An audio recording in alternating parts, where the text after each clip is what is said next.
biggest fight that can be made in boxing and probably the biggest night that can be made in sports. We're right on the cusp of that, July 29th, with Spence and Crawford.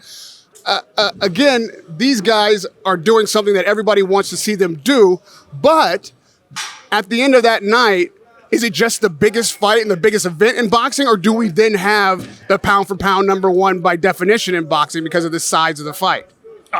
Come on. Whoever wins this fight, unless it's a bad fight somehow, which I don't see possible, is clearly the best pound-for-pound fighter in boxing. Who has a claim other than the winner of this fight, you know?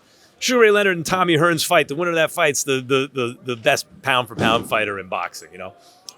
If Pacquiao and Floyd had gotten it on earlier, but even so, it was still the same, right? Mm-hmm. Yes, these are the winner of the. I mean, apologies to Fulton and Inoue. You know, I get it.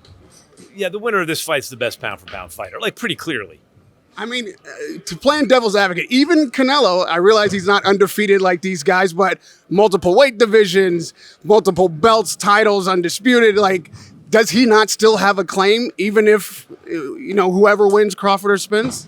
Had Canelo beaten, let's say, in recent years, Charlo and then Benavidez, and now we're heading into a better Biev fight, right? And you want to say sure. That's not what happened, though, you know? So, no, I don't think Canelo has a claim to best pound for pound. Although were he to have a couple wins like that, sure. You know, Spence... Terrence Crawford was, cleaned out 140 pounds. If you move up to welterweight and beat the best guy there after you've cleaned out the other division, not because this fight is convenient or this guy has a belt, but you just beat every fighter who's there, it's tough to argue against that.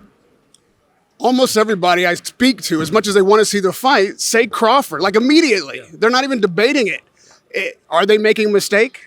Well, time will tell. I mean, in the end, if you make me pick, I'll pick Crawford.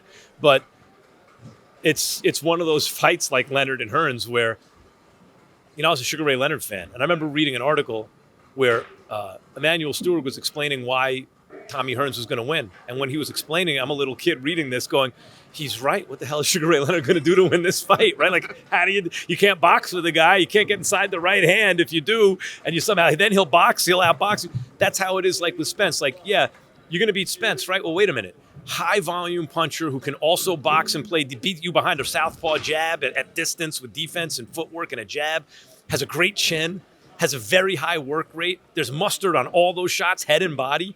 How do you beat that guy? Well, Sugar Ray Leonard figured it out. Crawford's the type of dude to figure it out. And I think that's why he's the slight favorite, maybe.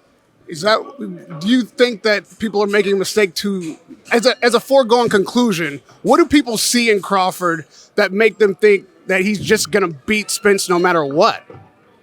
I don't know that people think he's going to beat Spence no matter what. I mean, I think it's a 50-50 fight, and if there's a very slight favorite, maybe it's Crawford. Radio Rahim with Max Kellerman.